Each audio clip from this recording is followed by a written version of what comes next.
नमस्कार, मेरा नाम है आकांक्षा मिश्रा। संस्कृति आईएएस के प्लेसेस इन न्यूज़ के एपिसोड 28 में आपका स्वागत है। आज का वीडियो जो है वो बहुत ज़्यादा इम्पॉर्टेंट होने वाला है।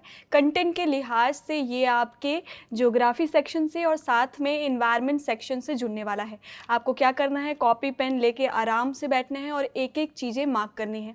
आज हम चलेंगे उत्तर पूर्व राज्य की ओर। कौन सा राज्य है वो?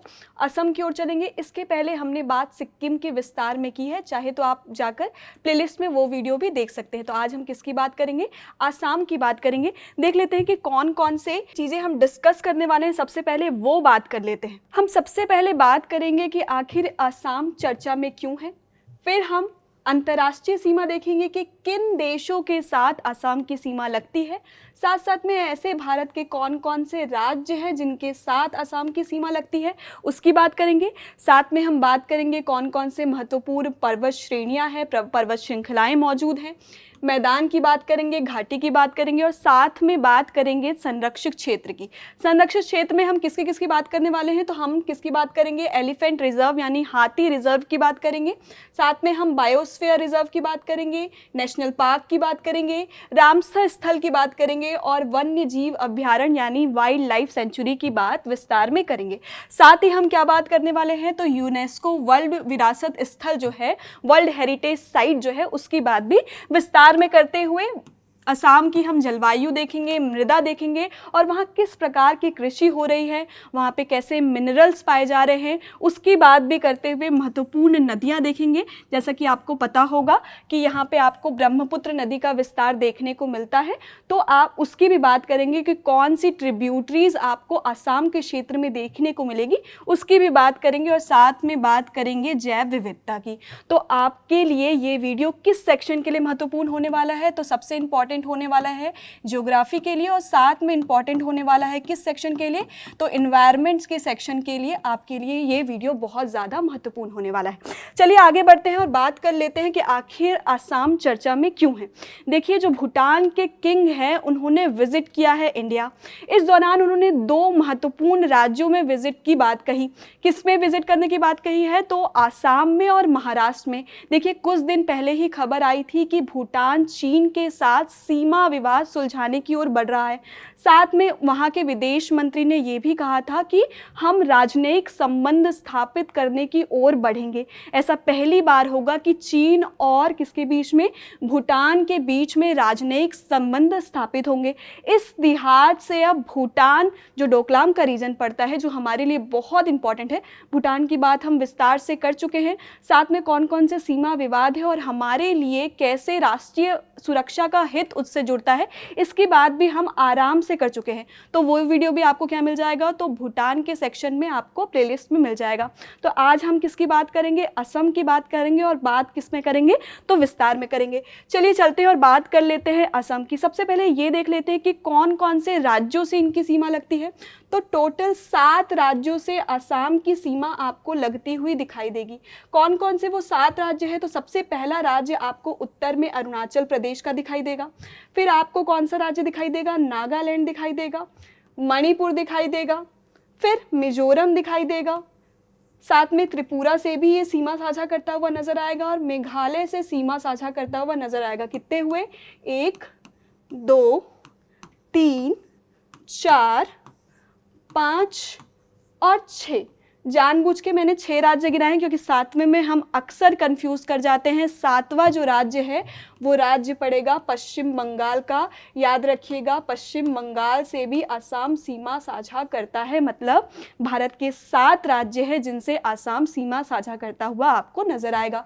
आगे चलते और बात करते हैं किन देशों के साथ असम की सीमा लगती है। तो देखिए, अगर हम बात करेंगे राज्यों की बात, तो 7 राज्यों से सीमा लगती है। और अगर हम अंतर्राष्ट्रीय सीमा की बात करेंगे तो याद रखिएगा कि भूटान से इसकी सीमा नजर आएगी आपको लगती हुई, और दूसरा बांग्लादेश से आपको ये वाला हिस्सा आपको सीमा साझा करता हुआ नजर आएगा।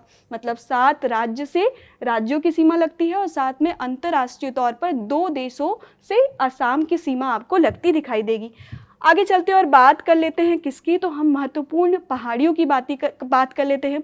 कौन कौन से यहाँ महत्वपूर्ण मैदान है उसकी बात कर लेते हैं, कौन सी घाटियाँ यहाँ मौजूद है उसकी बात भी कर लेते हैं। तो सबसे पहले अगर हम बात करें तो आपको उत्तर पूर्व इलाके में डिब्रूगढ़ मैदान मिलेगा। डिब्रूगढ़ नाम याद रखिएगा, आगे आपको काम आएगा।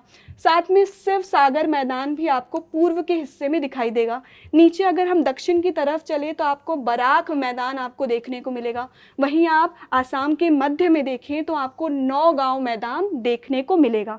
बहुत ही अच्छे से कस्टमाइज़ किए गए हैं ये मैप, ताकि आपको चीज़ें याद रहे। ये आपको PDF कहाँ मिल जाएगा, तो टेलीग्राम चैनल पे मिल जाएगा, और उसका लिंक आपको कहाँ मिल जाएगा, तो डिस्क्रिप्शन बॉक्स में दे दिया जाएगा। देखिए यहाँ पे आपको 2 घाटियाँ देखने को मिलेगा। एक ऊपरी आसाम घाटी दिखाई देगा जो आपको ऊपर दिखाई देगा और नाम से ही है ऊपरी आसाम घाटी, और साथ में आपको नीचे आपको दक्षिण की तरफ क्या दिखाई देगा, तो निचली असम घाटी देखने को मिलेगा। हमने मैदान की बात कर ली, हमने डिब्रूगढ़ मैदान की बात की है, शिव सागर मैदान की बात की है, बराक मैदान की बात की है, नौगांव मैदान की बात की है, और 2 घाटियों की बात की है, ऊपरी आसाम घाटी की बात की है और निचली आसाम घाटी की बात की है। अगर हम रेंजेस की बात करें तो कौन कौन से आपको रेंजेस यहाँ पे देखने को मिलेंगे वो देख लीजिए। सबसे इम्पॉर्टेंट आपका यहाँ पे मिकिर हिल्स हो जाता है, ठीक है, आसाम की बहुत इंपॉर्टेंट पहाड़ी है, ये मार्क कर लीजिएगा बिल्कुल। साथ में आपको यहाँ पे कार्बी की पहाड़ी दिखाई, जिसे करबी की पहाड़ी भी कहा जाता है, तो दोनों नाम चलेगा। तो आपको करबी की पहाड़ी यहाँ देखने को मिलेगी, मिकिर की पहाड़ी देखने को मिलेगी, एक बराइल रेंज आपको देखने को मिलेगा। अब आपको कमेंट सेक्शन में ये बताना है कि बराइल रेंज का विस्तार आपको किन किन राज्यों में देखने को मिलेगा। ये और भी उत्तरी राज्यों में, उत्तरी पूर्वी राज्यों में आपको इसका विस्तार देखने को मिलेगा। तो कमेंट सेक्शन में ये बताना मत भूलिएगा कि इसका विस्तार आपको किन किन राज्यों में देखने को मिलेगा। बहुत ज़्यादा इंपॉर्टेंट है।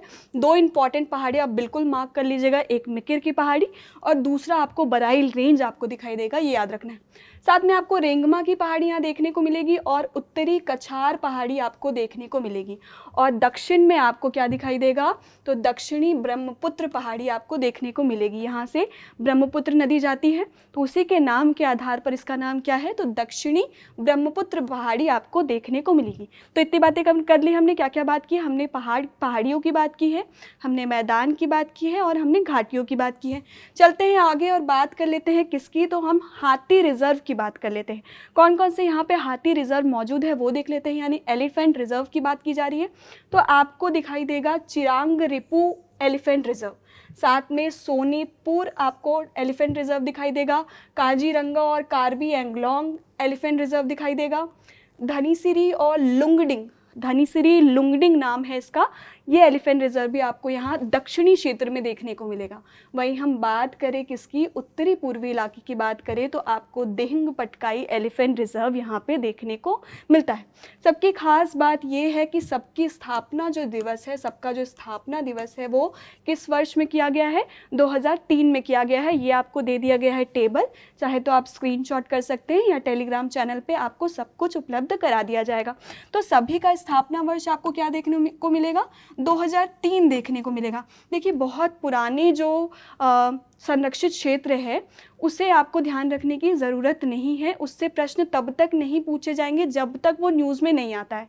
लेकिन जो रीसेंट है वो ध्यान रख लीजिएगा, 2000 के बाद की चीज़ें आप ध्यान रख लीजिए। और साथ में जो न्यूज़ में चल रहा है कि कहीं पे कोई प्रजाति लुप्त होने के कगार पे है, कहीं की व्यवस्था सही नहीं है, अगर कोई सूची में जोड़ा गया है, तो ये सारी चीज़ें आपके एग्ज़ाम के लिहाज से क्या हो जाते हैं, तो बहुत ही ज़्यादा महत्वपूर्ण हो जाते हैं। तो हमने कितनी बात की है, तो हमने बात की है चिरांग रिपू एलिफेंट रिजर्व की, सोनितपुर, दिहिंग पटकाई की बात की है, काजीरंगा कार्बी एंगलोंग की बात की है और धनीश्री लुंगडिंग की बात की है। तो इतनी बात हमने की है।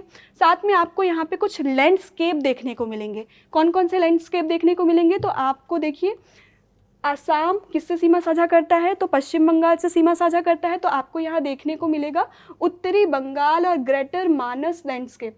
मानस की बात हम करेंगे, मानस जो है वो किसकी, ब्रह्मपुत्र की सहायक नदी है, राइट बैंक ट्रिब्यूटरी है। यहाँ पे आपको नेशनल पार्क, बायोस्फीयर रिजर्व, बहुत सारे संरक्षित क्षेत्र देखने को मिलेंगे, उसकी बात हम कर लेंगे। तो यहाँ पे आपको उत्तर के क्षेत्र में क्या देखने को मिलेगा, तो उत्तरी बंगाल ग्रेटर मानस लैंडस्केप आपको देखने को मिलेगा जो आसाम और पश्चिम बंगाल के बीच में है। वहीं यहाँ पे आपको कामेंग, वो भी क्या है, तो राइट बैंक ट्रिब्यूटरी है ब्रह्मपुत्र की। इस लैंडस्केप का नाम क्या है, है तो कामेंग सोनितपुर लैंडस्केप है, जिसका विस्तार आपको किन किन राज्यों के बीच देखने को मिलेगा, तो असम और अरुणाचल प्रदेश के बीच में आपको ये लैंडस्केप देखने को मिलता है। वहीं हम बात करें तो ब्रह्मपुत्र के दक्षिणी पूर्वी तट के आधार पर इसका नाम रखा गया है पूर्वी दक्षिणी लैंडस्केप। इसका भी विस्तार आपको असम और अरुणाचल प्रदेश के क्षेत्र में देखने को मिलेगा। वहीं काजीरंगा कार्बी एंगलोंग का जो लैंडस्केप है वो आपको असम और नागालैंड के क्षेत्र में देखने को मिलेगा। तो इतनी बातें आपको ध्यान रखनी है। आगे चलते हैं और बात कर लेते हैं किसकी, तो हम बात कर लेते हैं बायोस्फीयर रिजर्व की और साथ में हम बात करेंगे रामसर स्थल की। तो आपको 2 बायोस्फीयर रिजर्व यहाँ देखने को मिलेंगे। सबसे पहले आपको यहाँ देखने को मिलेगा मानस, जिसकी बात हम कर रहे थे। मानस क्या है, तो मानस ब्रह्मपुत्र की राइट बैंक ट्रिब्यूटरी है और इसी के नाम के आधार पर क्या नाम रखा गया है, तो मानस बायोस्फीयर रिजर्व नाम रखा गया है। वहीं आपको देखने को मिलेगा यहाँ पे डिब्रू सैखोवा बायोस्फीयर रिजर्व देखने को मिलेगा। तो 2 बायोस्फीयर आपको ध्यान रखने हैं, बायोस्फीयर रिजर्व याद रखने हैं। तो एक का स्थापना वर्ष 1989 है, जबकि दूसरे का स्थापना वर्ष क्या है, तो 1997 है। मानस हमेशा चर्चा में रहता है, तो मानस को बिल्कुल नहीं भूलना है।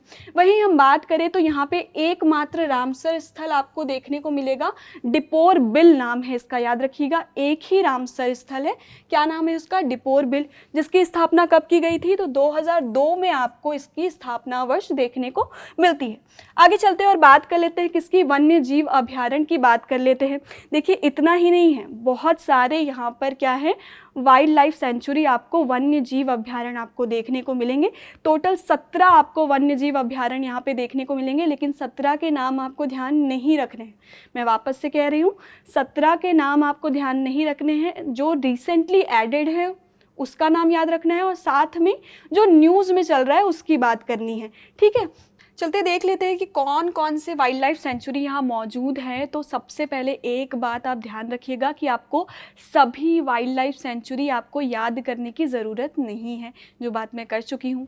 हम सबसे पहले देख लेते हैं कि यहाँ पे कौन कौन से नेशनल पार्क मौजूद है। तो आपको यहाँ पे 7 नेशनल पार्क देखने को मिलेंगे। कौन कौन से नेशनल पार्क आपको देखने को मिलेंगे, तो आपको यहाँ पे राईमोना दिखाई देगा, नीचे आपको मानस दिखाई देगा। मानस बहुत ज़्यादा इंपॉर्टेंट है, ये नेशनल पार्क भी है और क्या है, तो टाइगर रिजर्व भी है। आगे चलिए हम बात करेंगे तो आपको यहाँ पे दिखाई देगा काजीरंगा नेशनल पार्क और क्या दिखाई देगा, तो टाइगर रिजर्व देखने को मिलेगा। औरंग आपको नेशनल पार्क और टाइगर रिजर्व दोनों है। आगे चलेंगे तो आपको यहाँ पे नामेरी नेशनल पार्क और टाइगर रिजर्व देखने को मिलेगा। वहीं डिब्रू सैखोवा आपको नेशनल पार्क देखने को मिलेगा। यहाँ पे आपको दिहिंग पटकाई नेशनल पार्क भी देखने को मिलेगा। तो टोटल 3, 3, 6 और 1 7 आपको नेशनल पार्क देखने को यहाँ पर मिलेंगे। वहीं हम बात करें किसकी, वाइल्ड लाइफ सेंचुरी की बात की करें तो आपको टोटल 17 यहाँ पर वाइल्ड लाइफ सेंचुरी देखने को मिलेगी। उसमें से देखिए आप न्यू बस याद रखिएगा, ये जो new wild life sanctuary add की गई है या जो आगे चर्चा में रहेगी उसकी बात तो हम कर ही लेंगे इस सीरीज़ में, तो उसको बस आपको परीक्षा के लिहाज से याद रखना है। तो क्या क्या याद रखना है, तो आपको पूर्वी कार्बी एंगलोंग वन्य जीव अभयारण्य याद रखना है, नंबोर याद रखना है, मराठ लोंगरी याद रखना है, नंबोर डोइंगरुंग वाइल्ड लाइफ सेंचुरी ध्यान रखना है, अमचांग और बरेल आपको ये वाइल्ड लाइफ सेंचुरी आपको ध्यान रखनी है। देख लेते हैं उसके अलावा कौन कौन सा है। तो आपको यहाँ पे बुरा चपोरी वाइल्ड लाइफ सेंचुरी देखने को मिलेगा, सोनाई रुपाई, बारनाडी। फिर आप नीचे आएंगे तो आपको लाओ खोवा, बाबी टोरा, मराठ की बात हम कर चुके हैं, Amchang wildlife sanctuary, East Karbi Anglong की बात हम कर चुके हैं, नंबोर डोइंगरुंग की बात हम कर चुके हैं, गर्म पानी वाइल्ड लाइफ सेंचुरी देखने को मिलेगा, नंबोर वाइल्ड लाइफ सेंचुरी देखने को मिलेगा। याद रखिएगा नंबोर डोइंगरुंग जो है वो अलग है और नंबोर अलग है। पानी Dihing bird wild life sanctuary, ये मतलब पक्षी अभयारण्य भी है, ये ध्यान रखिएगा। वहीं आपको यहाँ पे बराइल वाइल्ड लाइफ सेंचुरी देखने को मिलेगा, होलांगा पार गिब्बन आपको यहाँ पे वाइल्ड लाइफ सेंचुरी देखने को मिलेगा। साथ में एक और है जिसका नाम थोड़ा बहुत बड़ा सा है, इसका नाम क्या है, भेरजन बोराजन पदुमोनी वाइल्ड लाइफ सेंचुरी भी आपको देखने को मिलेगा। तो टोटल आपका 17 आपको वाइल्ड लाइफ सेंचुरी यहाँ पर देखने को मिलने वाली है। सब याद नहीं रखना है, मैं बार बार कह रही हूँ, जो लास्ट में लिस्ट में एडेड हैं उसकी बातें कर लेनी है, और साथ में जो न्यूज़ में आएंगी उसकी बातें आपको ध्यान रखनी है। जलवायु की बात करें तो देखिए आपको उत्तरी हिस्से में जलोढ़ मृदा दिखाई देगी, वही उत्तरी पूर्वी हिस्से की बात करें तो आपको लेटराइट मृदा दिखाई देगी। साथ में आपको दक्षिणी हिस्से की बात करें तो आपको क्या दिखाई देगा, तो लाल और पीली मृदा देखने को मिलेगी। और यदि हम इसके कृषि की बात करें कि किस टाइप की खेती यहाँ पे आपको देखने को मिलेगी, तो बेसिकली आसाम की चाय बहुत फेमस है, तो आपको ये बात तो ध्यान रखनी ही है कि आसाम में चाय की खेती आपको देखने को मिलेगी। साथ में चावल, गन्ना और जूट भी आपको देखने को मिलेगा। वहीं खनिज की बात करें तो आपको कोयला, सीमेंट ग्रेड चूना पत्थर, चीनी मिट्टी, लौह अयस्क, ग्लास रेत, साथ में आपको सिली मैग्नाइट देखने को मिलेगा और ग्रेनाइट आपको यहाँ पे खनिज तत्व देखने को मिलते हैं। साथ में आपको प्राकृतिक गैस यहाँ पे प्रचुर मात्रा में दिखाई देगा और आपको डिगबोई में तेल का कुआं भी देखने को मिलेगा।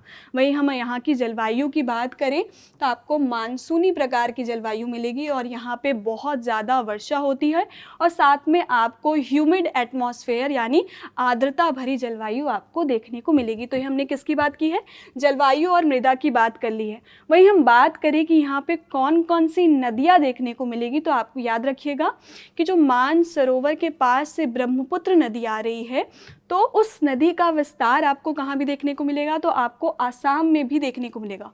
और जो main tributary, right bank tributary है, उसका विस्तार आपको इस क्षेत्र में देखने को मिलेगा। कौन कौन सी राइट बैंक ट्रिब्यूटरी आपको देखने को मिलेगी, तो सुबनसिरी मिलेगी, मानस मिलेगी, संकोश मिलेगी और कामेंग मिलेगी। मानस की बात हमने भूटान पढ़ते समय भी किया था, संकोश की बात हमने भी भूटान पढ़ते समय की ही थी। देखिए यहाँ पे आपको दिख जाएगा, ये संकोश नदी मिल जाएगी, ये मानस नदी मिल जाएगी, ये सुबनसिरी नदी मिल जाएगी, यहीं कहीं आपको कामेंग नदी भी मिल जाएगी। तो इसका विस्तार आपको असम के क्षेत्र में देखने को मिलेगा। अगर हम ब्रह्मपुत्र नदी की बात करें तो इसका उद्गम कहाँ से होता है, तो तिब्बत में होता है। मानसरोवर झील के पास आपको इसका उद्गम देखने को मिलेगा। कहाँ जाके गिरती है, तो बंगाल की खाड़ी में जाकर गिरती है। किन देशों में आपको इसका विस्तार मिलेगा, तो चीन, भारत और बांग्लादेश में आपको इसका विस्तार देखने को मिलेगा। सुबनसिरी नदी की बात करें तो तिब्बत का पठार इसका उद्गम क्षेत्र है। कहाँ गिरती है, तो इसका माउथ, चूंकि ये किसकी सहायक नदी है, ब्रह्मपुत्र की सहायक नदी है, इसलिए इसका माउथ आपको ब्रह्मपुत्र नदी ही देखने को मिलेगा। साथ में आपको इसका विस्तार चीन और भारत, दो देशों में इसका विस्तार आपको देखने को मिलेगा। वहीं हम मानस नदी की बात करें तो याद रखिएगा, मानस नदी का उद्गम भूटान से नहीं होता है। मानस नदी का जो उद्गम है वो अरुणाचल प्रदेश के पश्चिमी कामेंग जिले से होता है, आपको ध्यान रखना है। ब्रह्मपुत्र में आकर मिल जाती है। कहाँ कहाँ इसका विस्तार देखने को मिलेगा, तो भूटान की बात हम कर चुके हैं, चीन और भारत में आपको इसका विस्तार देखने को मिलेगा। वहीं संकोश नदी की बात करें तो आपको उत्तरी भूटान के क्षेत्र से ये निकलती है। साथ में ये किन दो राज्यों के बीच में सीमा बनाने का काम करती है वो आपको कमेंट बॉक्स में मेंशन करना है। हमने इसकी बात पिछले लेक्चर में किन दो राज्यों के बीच में सीमा बनाने का काम संकोश नदी कर रही है ये आपको बताना है। इसकी बात हम इस सीरीज में कर चुके हैं, इसलिए ये काम आपके लिए छोड़ रही हूँ। ये कहाँ जाकर गिरती है, ब्रह्मपुत्र में जाकर गिरती है और इसका विस्तार आपको भूटान और भारत में देखने को मिलेगा। वहीं कामेंग नदी की बात करें तो आपके अरुणाचल प्रदेश के तवांग जिले से निकलती है। मानस नदी अरुणाचल प्रदेश के कामेंग जिले से निकल रही थी, जबकि कामेंग नदी कहाँ से निकलती है, तो अरुणाचल प्रदेश के तवांग जिले से आपको इसका उद्गम होते नजर आएगा। और ब्रह्मपुत्र नदी की सहायक नदी है तो वहीं गिरेगी और इसका विस्तार आपको केवल भारत में देखने को मिलेगा। तो इतनी बातें हमने की है।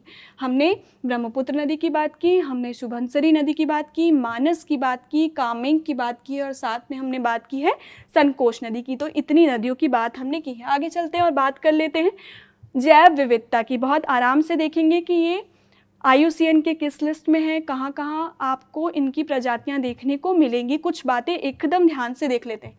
सबसे पहले हम बात करेंगे सुनहरे लंगूर की।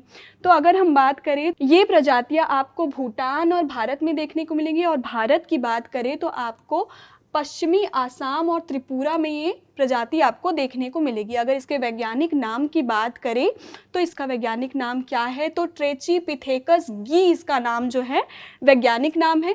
वहीं IUCN की लाल सूची में है, साथ में ये लुप्त प्राय यानी एंडेंजर्ड लिस्ट में है, ये बात आपको ध्यान रखना है। वन्य संरक्षण अधिनियम 1972 की अनुसूची 1 की बात करें तो ये सूचीबद्ध आपको देखने को मिलेगी। किसकी बात की जा रही है? तो गोल्डन लंगूर की बात की जा रही है, ये आप ध्यान रखिएगा। साथ में आपको साइट्स के किस परिशिष्ट में मिलेगा? तो परिशिष्ट 1 में आपको सूचीबद्ध दिखाई देगा। साइट्स क्या है? तो वन्य जीवों और वनस्पतियों के अंतर्राष्ट्रीय व्यापार पर अधिसमय है। ठीक है, इसके किस परिशिष्ट में आपको देखने को मिलेगा? तो परिशिष्ट 1 में आपको देखने को मिलेगा। IUCN की किस में है? तो लाल सूची में है और एंडेंजर्ड है। और साथ में 1972 का जो वन्य जीव संरक्षण अधिनियम है उसके अनुसूची 1 में ये लिस्टेड दिखाई देगी। वहीं चलते हैं दूसरे की ओर। दूसरा कौन सी प्रजाति है? तो हुलॉक गिब्बन है। ये आपको कहाँ कहाँ देखने को मिलेगी? तो भारत में देखने को मिलती है, साथ में पूर्वोत्तर भारत की बात की जा रही है, ध्यान रखिएगा। बांग्लादेश में देखने को मिलती है, म्यांमार में और दक्षिणी चीन में आपको ये प्रजातियां देखने को मिलेगी। भारत की बात करें तो उत्तरी पूर्वी क्षेत्रों में 2 अलग अलग टाइप की जो हुलॉक गिब्बन की प्रजातियां देखी जाती है। कौन से 2 अलग अलग टाइप है? एक पूर्वी हुलॉक गिब्बन है और दूसरा पश्चिमी हुलॉक गिब्बन है। अगर हम बात करें किसकी, तो IUCN की लाल सूची की बात करें तो आपको रेड लिस्ट में ये 2 टाइप से अनलिस्टेड दिखाई देगी। कैसे? जो पश्चिमी हुलॉक गिब्बन है वो लुप्त प्राय है यानी एंडेंजर्ड है, वहीं पूर्वी हुलॉक गिब्बन जो है वो असुरक्षित है यानी वल्नरेबल की सूची में आते हैं। क्या कहा मैंने कि पश्चिमी हुलॉक गिब्बन जो है वो एंडेंजर्ड है जबकि पूर्वी जो है वो वल्नरेबल है। ठीक है, वन्य संरक्षण अधिनियम 1972 की बात करें तो ये अनुसूची 1 का हिस्सा है, ये आपको ध्यान रखना है। आगे चलते हैं और बात कर लेते हैं तीसरी प्रजाति की। तीसरी प्रजाति घड़ियाल की है। घड़ियाल कैसे अलग होते हैं मगरमच्छों से? तो देख लीजिए कि ये पतले और लंबे थूथन के कारण क्या होते हैं, तो अन्य मगरमच्छों से अलग हो जाते हैं। कहाँ कहाँ पाए जाते हैं? किन किन नदी के बेसिन में आपको देखने को मिलेगा? तो सिंधु, गंगा, ब्रह्मपुत्र, चंबल, घाघरा, गंडक, गिरवा तथा म्यांमार की इरावदी नदी में आपको देखने को मिलेगा। वहीं IUCN की रेड लिस्ट की बात करें तो ये क्या है? गंभीर रूप से संकटग्रस्त यानी क्रिटिकली एंडेंजर्ड है। क्रिटिकली एंडेंजर्ड को बिल्कुल नहीं भूलना है, ये बहुत ज़्यादा इंपॉर्टेंट हो जाते हैं और लगातार न्यूज़ में बने रहते हैं। तो याद रखिएगा, असम में पाई जाने वाली घड़ियाल की जो प्रजाति है वो क्या है? रेड लिस्ट में क्रिटिकली एंडेंजर्ड है। साइट्स की बात करें तो परिशिष्ट 1 का हिस्सा है। वहीं हम बात करें वन्य जीव संरक्षण अधिनियम 1972 की तो अनुसूची 1 का हिस्सा है, ये बात आप ध्यान रखिएगा। अगला बात करें एक सिंग वाला गेंडा, बहुत इंपॉर्टेंट है। 3, 4, 5 जितने स्टार लगाने हैं लगा लीजिएगा। एक सिंग वाला गेंडा पाया जाता है कहाँ? आसाम में भी पाया जाता है। साथ में इसके वैज्ञानिक नाम की बात करें तो क्या नाम है इसका? राइनोसेरॉस यूनिकॉर्निस है। ये कहाँ पाया जाता है? तो आपको गंगा ब्रह्मपुत्र नदी घाटियों के साथ साथ मुख्यतः भारत एवं नेपाल में पाए जाते हैं। भारत के अलावा किस देश में पाया जाता है? तो ये नेपाल में भी पाए जाते हैं। साथ में देखिए इसकी कुल आबादी कितनी है? तो 3700 है, लेकिन उसमें से 2613 जो गेंडे हैं वो मुख्यतः कहाँ पाए जाते हैं? तो कांजीरंगा नेशनल पार्क में पाए जाते हैं, बिल्कुल नहीं भूलना है। मैक्सिमम जो एक सिंग वाले गेंडे हैं वो आपको कहाँ देखने को मिलेंगे? तो कांजीरंगा नेशनल पार्क में देखने को मिलेंगे, जिसकी बात हमने की थी। आगे चलते हैं, इसकी सीमित आबादी औरंग में भी देखने को मिलता है और मानस नेशनल पार्क में भी देखने को मिलता है। साथ में पोबीटोरा की बात की थी हमने, जो वाइल्ड लाइफ सेंचुरी है, वहाँ पे भी आपको ये देखने को मिलेंगे। वन्यजीव संरक्षण अधिनियम 1972 के अनुसूची 1 में है और IUCN की बात करें तो ये वल्नरेबल है। साथ में हम किसकी बात करें? साइट्स की बात करें तो ये परिशिष्ट 1 का हिस्सा है, ये बातें आपको ध्यान रखनी है। आगे चलते हैं और बात कर लेते हैं पिग्मी हॉक की। पिग्मी हॉक कहाँ पाए जाते हैं? तो असम में यानी भारत में पाए जाते हैं और दक्षिणी भूटान में आपको देखने को मिलेगा और मुख्य रूप से मानस राष्ट्रीय उद्यान में आपको देखने को मिलेगा। इसमें मानस राष्ट्रीय उद्यान बहुत ज़्यादा इंपॉर्टेंट है, यहाँ पे बायोस्फीयर रिजर्व भी है, ये नेशनल पार्क भी है, तो बहुत सारी चीज़ें हैं, तो आपको ये ध्यान रखना है। रेड लिस्ट में आपको संकटग्रस्त मिलेंगे यानी एंडेंजर्ड है। यदि हम बात करें किसकी? वन्य जीव संरक्षण अधिनियम 1972 की, तो अनुसूची 1 का ये हिस्सा है। आगे चलते हैं, बात कर लेते हैं बंगाल फ्लोरिकन की। ये पक्षी की प्रजाति है, कहाँ कहाँ देखने को मिलेंगी? भारतीय उपमहाद्वीप के साथ कंबोडिया और वियतनाम में आपको देखने को मिलेगी। साथ में ही अगर हम IUCN रेड सूची की बात करें तो ये क्रिटिकली एंडेंजर्ड है, बहुत ज़्यादा इंपॉर्टेंट है, ये बिल्कुल याद रखना है। साइट्स की किस सूची में पाई जाएंगी, तो परिशिष्ट 1 में पाई जाएगी। और वन्य जीव संरक्षण अधिनियम की बात करें, 1972 की बात करें, तो ये अनुसूची 1 का हिस्सा है। ये बातें आपको ध्यान रखनी है। आगे चलते हैं, लास्ट प्रजाति की बात कर लेते हैं। आखिरी प्रजाति किसकी है, तो आखिरी प्रजाति है सफ़ेद पेट वाले बगुले की। ये कहाँ कहाँ देखने को मिलेंगे, तो आपको भारत में तो देखने मिलेंगे ही, साथ में म्यांमार के हिमालय के तलछटी क्षेत्र में आपको ये देखने को मिलेंगे। अगर रेड लिस्ट की बात करें IUCN की, तो ये क्रिटिकली एंडेंजर्ड है, तो ये आपको बिल्कुल नहीं भूलना है। किसकी बात हम कर रहे हैं, तो हम कर रहे हैं सफ़ेद पेट वाले बगुले की। तो इतनी प्रजातियों की बात हमने कर ली है। ये PDF आपको कहाँ मिल जाएगा, टेलीग्राम चैनल पे मिल जाएगा, और लिंक आपको कहाँ मिल जाएगा, डिस्क्रिप्शन बॉक्स में मिल जाएगा। परंपरा के अनुसार अंत में आपके लिए अभ्यास प्रश्न, जिसका उत्तर आपको कहाँ देना है, कमेंट बॉक्स पर देना है। जो कथन सही है तो बिल्कुल बढ़िया है, जो कथन गलत है तो क्यों गलत है, ये भी आपको क्या करना है, तो कमेंट बॉक्स में मेंशन करना है। अगर आप जब ये बताते हैं कि ये कथन गलत क्यों है, तो मैं ये इस चीज़ से आश्वस्त हो जाती हूँ कि आपको सारी चीज़ें बहुत अच्छे से समझ में आ गई। इसलिए कहती हूँ कि पढ़ने पढ़ाने में मज़ा तब आएगा जब आप पार्टिसिपेट करने लगेंगे। तो अभ्यास प्रश्न आपसे क्या कह रहा है, पहला कथन ये कह रहा है आपसे, निम्नलिखित कथनों पर विचार कीजिए। कथन 1 कह रहा है कि असम की सीमा 7 भारतीय राज्यों से लगती है। दूसरा कथन कह रहा है कि मानस नदी का उद्गम तिब्बत से होता है। तीसरा कथन कह रहा है कि दीपोर बिल असम का एकमात्र रामसर स्थल है। उपरोक्त कथनों में से कौन सा सही है, ये आपसे पूछ रहा है। केवल 1, केवल 2 और 3, 1 और 2, 1 और 3, ये आपके ऑप्शन दिए गए हैं। इसका उत्तर आपको कहाँ देना है, कमेंट बॉक्स पर देना है। आज हम किसकी बात की है, तो हमने उत्तरी पूर्वी राज्य आसाम की बात कर ली है। इसके पहले हमने सिक्किम की बात कर ली थी। तो आप चाहें तो प्लेलिस्ट में जाकर वो एपिसोड भी विस्तार में देख के नॉर्थ ईस्ट इंडिया के जो स्टेट्स हैं उसे कंपाइल कर सकते हैं। तो आज के लिए इतना ही, मुझे दीजिए इजाज़त, धन्यवाद।